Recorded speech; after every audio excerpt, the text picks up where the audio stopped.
warahmatullahi wabarakatuh. Waalaikumsalam warahmatullahi wabarakatuh. Bismillahirrahmanirrahim. Alhamdulillahirabbil alamin. Allahumma shalli ala nabiyyina Muhammadin wa ala alihi wa ashabihi ajma'in. Terkait istimewa ulama, ya kan? Istimewa ulama sudah keluar, terus mengarahkan pada kriteria tertentu, bahkan menyebut nama. Sebagai umat Muslim, apakah wajib mengikuti istimewa ulama atau boleh menafikan istimewa ulama mengikuti yang lain? Pertama, masalah kepemimpinan itu masalah yang sangat penting. Dia bagian dari kewajiban agama dan sebagainya. Kita bisa melihat banyak sekali bukti. Di antaranya, begitu Rasulullah SAW wafat, para sahabat tidak langsung mengurus jenazahnya Rasul, tapi milih pemimpin. Ya. Setelah terpilih pemimpin sebagai pengganti Rasulullah SAW, barulah para sahabat mengurus jenazahnya Rasul, menunjukkan penting masalah. Dua, Rasul bersabda, "Idza safartum, kalau kalian melakukan safar perjalanan dan jumlah kalian 3 orang, angkat salah satunya sebagai pemimpin." Jadi pemimpin itu masalah penting dan bagian dari perintah agama.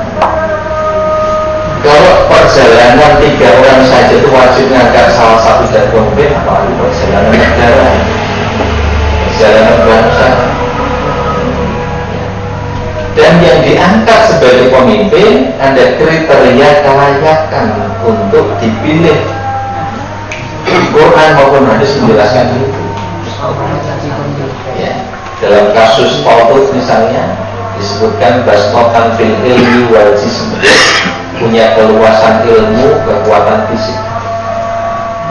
Dalam kasusnya Nabi Yusuf, ini hafidun alim, amanah dan berpengetahuan, kecerdasan, kekuatan fisik, sikap amanah, kredibilitas moral, itu kriteria-kriteria sehingga seorang punya kelayakan untuk dipilih sebagai pemimpin. Para ulama punya kewajiban menjelaskan hal itu, ya. Kemudian mengajak umat kalangan awam untuk melaksanakan perintah Allah. Dalam kasus ini misalnya istimewa ulama, yang dilakukan adalah menjelaskan perintah Allah, ya, kemudian kriteria kelayakan kepemimpinan seperti apa, kemudian dari yang ada mana yang lebih tepat sesuai dengan kriteria yang ada dalam Quran dan Sunnah. Maka mengikuti apa yang dijelaskan oleh para ulama dalam hal ini sama artinya mengikuti Allah Subhanahu wa Ta'ala dan Rasul. Atiullah wa atiur Rasul wa ulil amri minkum. Ulil amri, pemegang ulil amri itu berkaitan dengan persoalan agama, yaitu al-ulama. Nah, memang nanti ada subhat-subhat yang disebarluaskan, opini untuk coba melemahkan ajakan kepada satu yang benar itu, dengan mengatakan misalnya, lu ulama kan banyak dan ini, di sini juga ulama itu.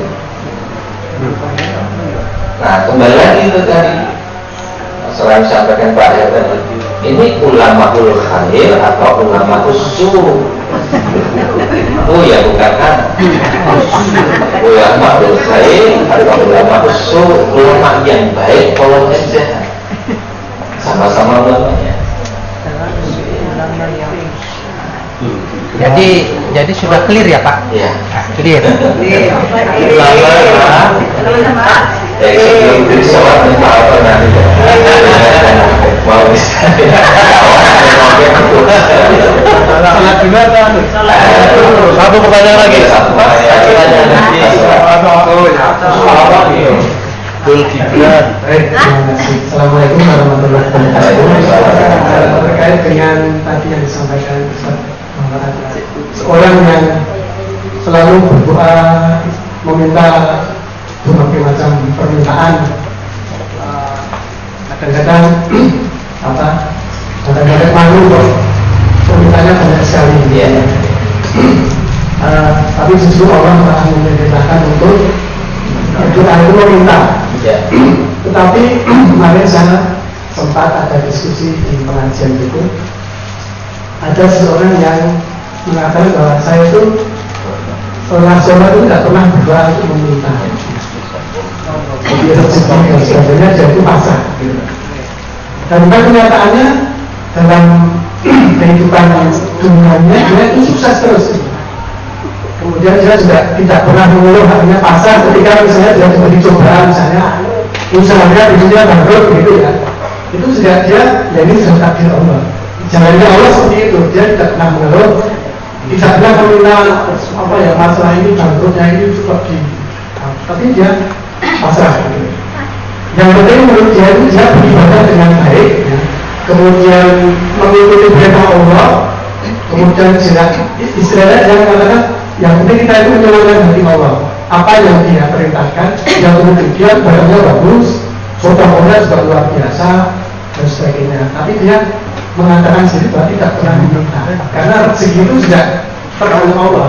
Kalau kita minta terus itu, kalau Allah juga tidak memberi, ya tidak akan diberi begitu. Nah ini bagaimana dengan kaitannya kalau tidak pernah berdoa meminta itu, Allah nggak ada takdir Allah. Nah itu gimana? Tapi kenyataannya itu saya juga melihat sendiri itu ada dua dulu Ustaz ya. Saya mengatakan begitu, Ustaz, yang penting berdoa itu beribadah dengan tekun mengikuti perintah Allah ya, apapun kemauan Allah itu dituruti, itu rezeki yang datang. Dan ternyata sudah saya melihat kehidupan itu sudah bagus juga. Ini ada dua yang saya temui juga ternyata begitu gitu. Jadi dia pasrah, tidak mengharap gitu. Bahkan musibah pun dia terima dengan pasrah gitu. Dia sakit itu ya sudah, dia berobat ya ini mentakdir Allah ya, gitu. Dia juga berobat tapi ya tidak mengharap aku berobat sembuh itu enggak ya. Jadi bagaimana ini? Pertama, dia punya pemikiran, persepsi sampai pada keyakinan bahwa orang perlu berdoa atau meminta kepada Allah, yang dia nilai sebagai satu sikap yang benar. Kemudian kita coba telusuri ayat Quran, hadis Nabi berkenaan dengan masalah berdoa atau meminta kepada Allah. Misalnya di ayat 60 surat Al-Mu'min atau surat Al-Ghafir itu jelas diungkap oleh Allah dalam bentuk perintah. Ud'uni, berdoalah kepadaku. Astajib lakum, akan kabulkan doa atau permintaan kalian.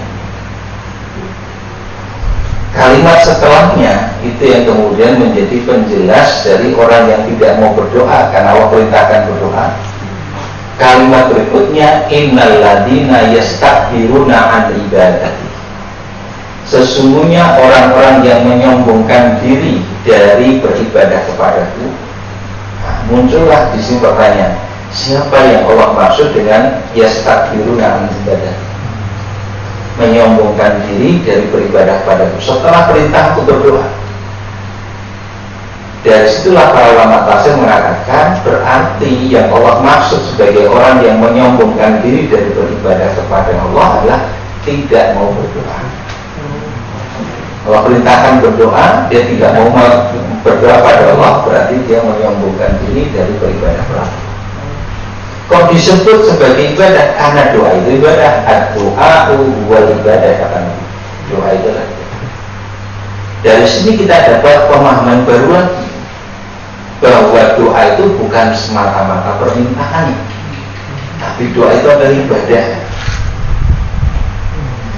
Sehingga bisa jadi kita tidak minta apapun, dalam arti ada sesuatu yang kita mohonkan dari Allah, tapi kita tetap berdoa karena Allah perintahkan saja. Karena berdoa itu adalah ibadah, dan ibadah itu adalah wajib. Kewajiban kok tidak dilaksanakan, dia berdosa. Karena itulah Nabi mengatakan malam yas'alillah yaghdab alaihi. Barang siapa tidak mau berdoa kepada Allah, Allah murka kepadanya. Dan dimurkai oleh Allah itu tidak berarti kemudian langsung muridnya susah, marah, poso. Bahkan yang kafir itu terus sudah ya. Jadi ukurannya bukan pada aspek kesuksesan duniawi atau materi, tapi dengan melaksanakan ibadah kepada waktu berdoa, dia telah melaksanakan apa yang jadi kewajibannya, dan Allah akan ridho. Nah, keridhaan Allah itulah sebenarnya yang kita cari. Ya, itu al-mautu. Nah, saya kira itu ya. Jadi yang harus kita pegang teguh adalah apa yang telah dinyatakan oleh Allah dan Rasulullah. Kita mungkin punya persepsi, itu harus ditimbang dengan apa yang ditetapkan oleh Allah dan Rasulullah. Wallahu a'lam. Atau nggak jadi menirunya?